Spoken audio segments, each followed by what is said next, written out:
مزید اچھے بیانات اور ویڈیوز کے لیے ہمارے چینل پیغام حق و صداقت کو سبسکرائب کریں، لائک کریں اور بیل آئیکن کو پریس کریں اور آل کو سلیکٹ کریں۔ جزاک اللہ۔ اللہ الرحمن الرحیم۔ حیا اور پاک دامنی کی اہمیت۔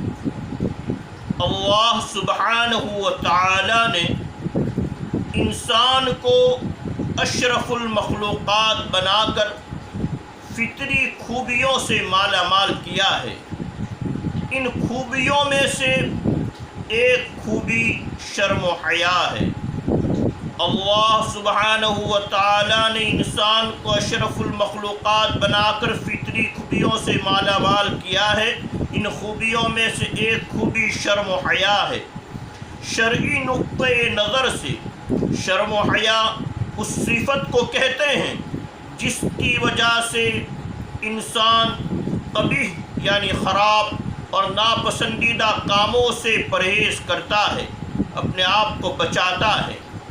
دین اسلام نے حیا کی اہمیت کو خوب اجاگر کیا ہے تاکہ مومن مرد مومنہ عورت باحیا بن کر معاشرے میں امن و سکون پھیلانے کا ذریعہ بنے۔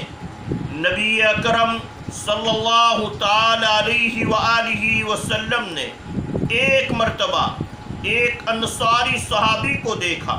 سیدنا حضرت عبداللہ ابن عمر رضی اللہ تعالیٰ عنہما راوی ہے، فرماتے ہیں کہ نبی اکرم صلی اللہ تعالی علیہ وآلہ وسلم نے ایک مرتبہ ایک انصاری کو دیکھا جو اپنے بھائی کو سمجھا رہا تھا کہ زیادہ شرم نہ کیا کرو، کہ زیادہ شرم نہ کیا کرو۔ تو آپ صلی اللہ علیہ وآلہ وسلم نے سنا تو ارشاد فرمایا، دعہم فإن الحیاء من الایمان، دعہم فإن الحیاء من الایمان۔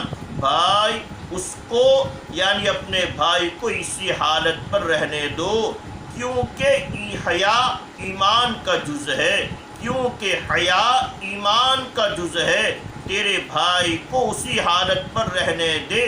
دعہم فإن الحیاء من الایمان، بس حیا ایمان کا جز ہے۔ متفق علیہ روایت ہے۔ امام بخاری اور امام مسلم علیہما الرحمہ نے اپنی کتابوں کے اندر اس روایت کو بیان فرمایا ہے، نقل فرمایا ہے۔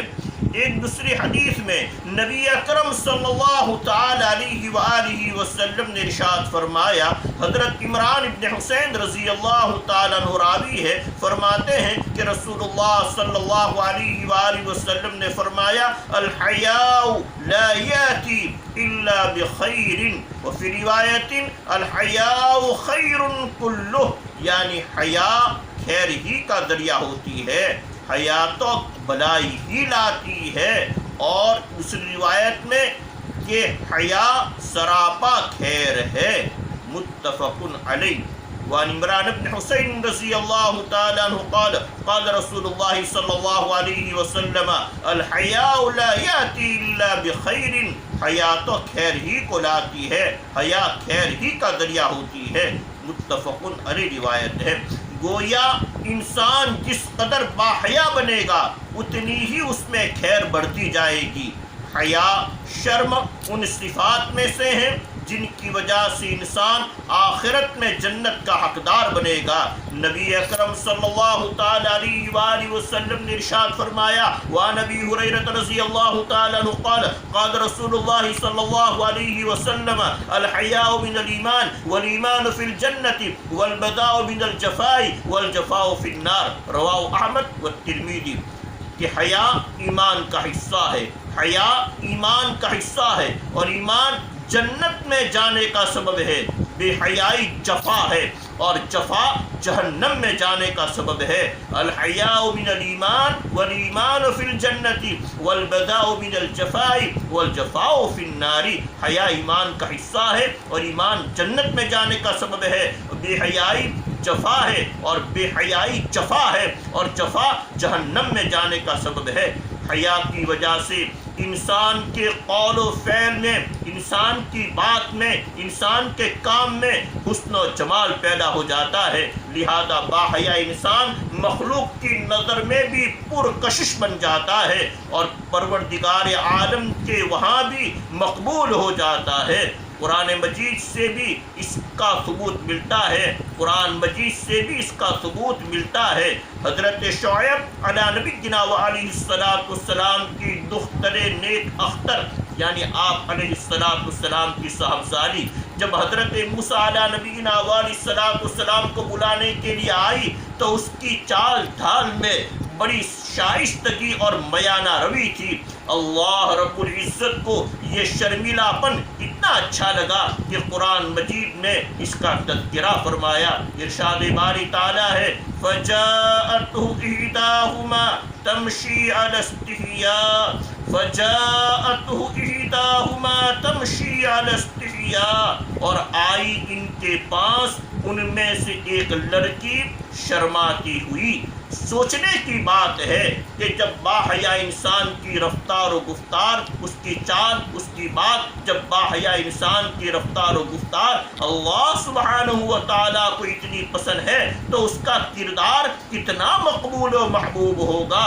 لہذا جو شخص حیا جیسی نعمت سے محروم ہو جاتا ہے وہ حقیقت میں محروم القسمت بن جاتا ہے، پھوٹی ہوئی قسمت والا ہوتا ہے۔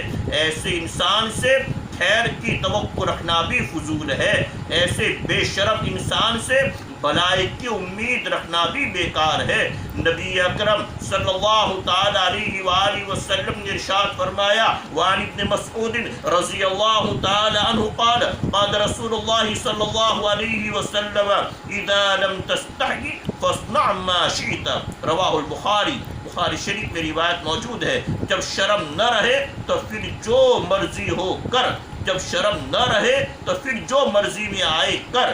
اس سے معلوم ہوا کہ بے حیا انسان کسی ضابطہ اور اخلاق کا پابند نہیں ہوتا، اس سے معلوم ہوا کہ بے شرم انسان کسی ضابطہ اور اخلاق کا پابند نہیں ہوتا، اس کی زندگی شتور بے مہار کی مانند ہوتی ہے، بے لگام اونٹ کے مانند ہوتی ہے۔ حیا ہی وہ صفت ہے کہ جس کی وجہ سے انسان پاکیزگی اور پاک دامنی کی زندگی گزارتا ہے، بلکہ یوں کہنا چاہیے کہ حیا اور پاک دامنی لازم و ملزوم ہے، ان دونوں میں چولی دامن کا ساتھ ہے۔ اللہ تبارک و تعالی حیا اور پاک دامنی کے ساتھ ہمیں زندگیاں گزارنے کی توفیق عطا فرمائے۔